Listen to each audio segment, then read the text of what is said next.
Mukhang masarap ang ating ulam for today's video. Mama. So halina kayo guys at panoorin ang video ko hanggang matapos. Ready na natin ang ating mga sangkap. Ayan, nakikita nyo naman yan at kilala nyo yung mga sangkap natin. Diba guys? Ready na yan. Let's go guys! Simulan natin dito sa aint na mantika, lagyan na ng luya at lagyan na ng sibuyas at lagyan na natin ng bawang. Pagkatapos na inilagay na natin itong balat ng baka na nilaga natin ng isang araw, lagyan natin pamintang durok at pamintang buo at lagay na natin dyan yung tinatawag nilang tanglad. Tapos ilagay na natin yung mga sangkap niya. Ayan, dinamen ko na ng sili, pampanghang dahil gusto ko talaga yung medyo may anghang kasi nakakagana siyang kumain.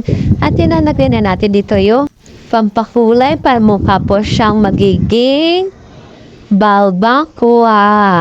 At ayan, kumukulo-kulo na nga yan guys.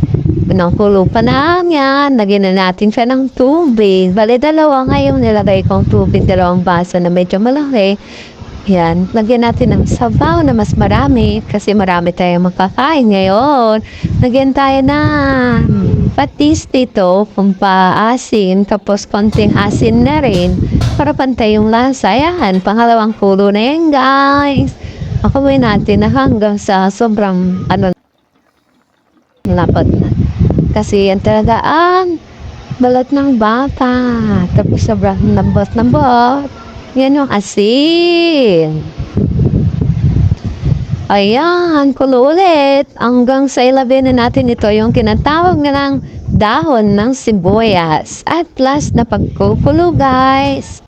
Naku, bibili na rin kayo at magluto kayo ng barbacoa. Masarap to lalo na para sa mga bata guys. Family bonding lalo pag marami yung binibili.